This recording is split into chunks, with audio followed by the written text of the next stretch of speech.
It used to be so fast, it was for grown-ups only, and it's hard to imagine there were no children allowed. I know. Yeah. That was one of the interesting facts Leon Bibb discovered at the Merry-Go-Round Museum in Sandusky. Leon's here with this week's My Ohio. May we ride along with you? Ladies, you may and you will. So ride with me to Sandusky and learn things about the merry-go-round, which will probably surprise you. Of course, I have a horse for you. So this here is what sometimes a restoration piece will come in will look like.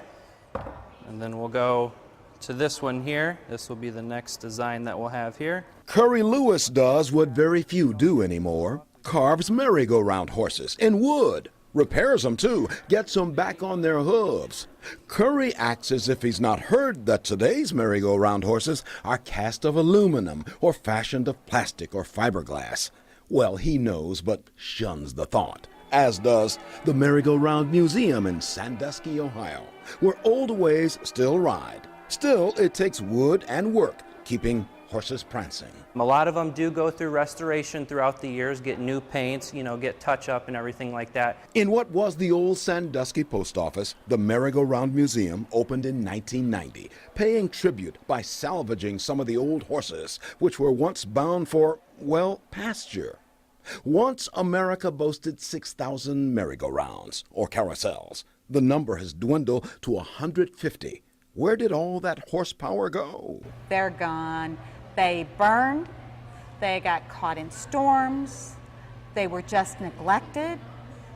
Some were broken up and sold off in pieces. They just disappeared. But some reclaimed. Though merry-go-rounds still turn in some parks, they are a far cry from what was. So in Sandusky, education also rides high in the saddle. All have more decorations on the outside of their saddles than they do on the other side, because no one sees the other side. It's beautiful that these old pieces of art are preserved here. It's like a memory. It's like a simpler age when people just relaxed and enjoyed life, I think. This merry-go-round museum gallops you back in time, even to centuries ago when carousels trained men for war. The king's armor-clad fighting men mounted wooden horses for crown and country. It started out as a training device for knights. They would have big rings on the outside and they'd go around in a circle and try to put their joust through it, and it eventually just translated over into an entertainment ride. There was a time when this was the fast ride in the amusement park, long before the roller coasters gave us their thrills. Grown-ups only, no kids allowed. So a fellow might cuddle up with his best girl or at least get a chance to hold her hand on the merry-go-round. It was romance in the round and round.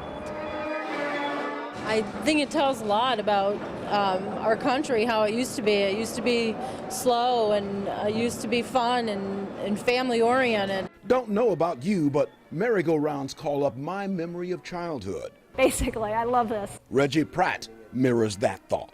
Her uncle once worked for an amusement park, dismantling a merry-go-round. He rescued a wooden horse before it reached the buzzsaw. Reggie, he said, handing her the reins, he's yours. So she loaned it to the museum. They restored this horse for me. I wish you could see it beforehand, and it's just amazing. It's a 1910 Parker. Merry-go-rounds still gallop and canter in amusement parks, but this museum is a horse of a different color. You'll ride a steed with his nostrils flared and his tail flying, but riding in the round and round is also history and art. Trotting nearby is the old phrase, "You've got me going in circles." On this stop in my Ohio, that means you're in for a good ride. On the merry-go-round at the Sandusky Museum, I recall my own youth when I sat high in the saddle and Mom and Dad watched me in the round and round. With every circle I waved and Mom and Dad waved back, watching me take my turn. Maybe you remember too. Live on 5, I'm Leon Bibb.